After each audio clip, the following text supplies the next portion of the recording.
Hello అండి. బయట కొనే పని లేకుండా ఇంట్లోనే ఈజీగా చికెన్ దమ్ బిర్యానీ ఎంత ఈజీగా చేసుకుందామో ఇక్కడ చూద్దాము. ఇక్కడ 2 గ్లాసెస్ ఆఫ్ బాస్మతి రైస్ తీసుకున్నాను. ఇక్కడ మనకు ఫ్రైడ్ ఆనియన్స్ అండి మెయిన్ చాలా బావుంటుంది. ఇక్కడ ఫ్రైడ్ ఆనియన్స్ ఫ్రై చేసుకొని పక్కన పెట్టుకుందాం. ఇక్కడ నేను ½ కేజీ చికెన్ తీసుకున్నాను. మీకు ఎంత క్వాంటిటీ కావాలంటే అంత తీసుకోండి. కొద్దిగా పసుపు, కారం, ధనియా పౌడర్, గరం మసాలా, అల్లం వెల్లుల్లి పేస్ట్, పెరుగు, ఫ్రైడ్ ఆనియన్స్, కొత్తిమీర, పుదీనా, అలాగే తగినంత సాల్ట్ యాడ్ చేసుకోండి. ఇక్కడ 2 కుండలు తీసుకున్నాను. నేను ఇక్కడ ఒక కుండలో రైస్ కుక్ చేసేదానికి, ఒక కుండలో దమ్ పెట్టుకునేదానికి వాటర్లోకి మసాలా దినుసులన్నీ యాడ్ చేసుకొని కుక్ చేసుకుందాం.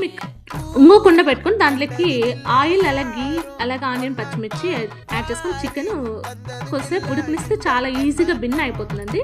ఇక్కడ కొద్ది గ్రేవీ పక్కన తీసుకుని 1 లేయర్ రైస్ వేసి ఇక్కడ 1 లేయర్ చికెన్ గ్రేవీ, అలాగే కొత్తిమీర, పుదీనా యాడ్ చేసుకుందాం. ఇంకో 1 లేయర్ అలా యాడ్ చేసుకున్న తర్వాత 15 మినిట్స్ కుక్ చేసుకుంటే అంతే సూపర్ వేడి వేడి దమ్ బిర్యానీ రెడీ అయిపోయింది. నచ్చితే